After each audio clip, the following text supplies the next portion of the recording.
And that's point number 3. And point number 4, which we'll finish with this inshallah ta'ala for today's lesson. Point number 4 is that sometimes the shaitan comes and he whispers, and especially when someone wants to go and do a good deed, and shaitan tries to trick that person into making him believe and think that you are doing riya, you're doing showing off. So do not do this deed. So he tries to trick him into not doing the deed out of the fear of falling into riya. Now this is a trap and a trick from shaitan, right? This is just a shak and a shubha. There's nothing in it, right? So you don't operate on shak or shubha, right? So for example, if you are going to give a deed of charity, and it's very clear to you in your mind that I want to please Allah and I'm not doing it for any other reason, and then a whisper comes, or maybe because it's in a public gathering and you might put something in a bucket, or something like that, maybe you could be doing this for riya, for minor shirk. So the thought comes in the mind, right? So now you're discouraged from doing action out of the fear of. So this, the Shaykh says, should be given no concern. This has no value, because this is simply a waswasa from shaitan. Rather, you go back to what we said earlier on. You bring the 3 things to mind. I'm intending to give charity. Who am I giving it for? It's for Allah subhanahu wa ta'ala. Why am I doing it? Because Allah has commanded it in His book, and the Messenger commanded it in the Sunnah, that it has tremendous reward. And so this is why I'm doing it. And you ignore the waswasa, you leave it, you abandon it because it has no value. And you go ahead and you advance with the action. You do not abandon the action. And the Shaykh says, لا تلتفت إلى هذا. Do not turn to this. Do not obey this.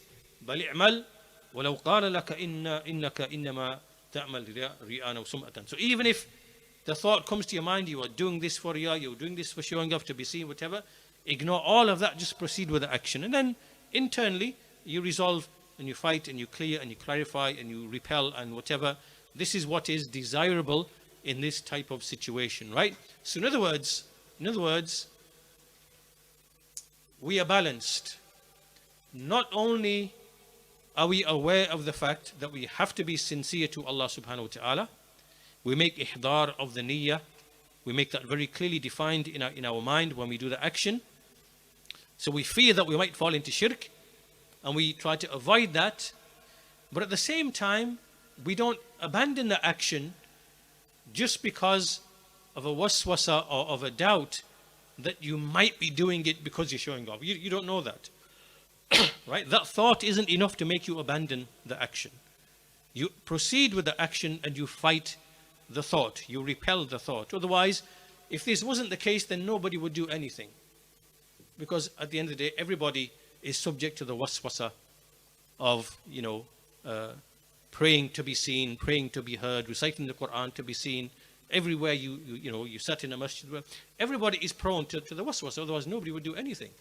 And so this is where the other side comes in, where the waswasa, where shaitan grabs hold of the mind and captivates the mind of people and makes them abandon actions and puts thoughts. So we don't fall prey to any of that whatsoever. We fight it, we repel it, we go and do the action. And even, let's say a person had the feeling in his heart that maybe, and the scholars mention all the scenarios, maybe we can do that in the next lesson.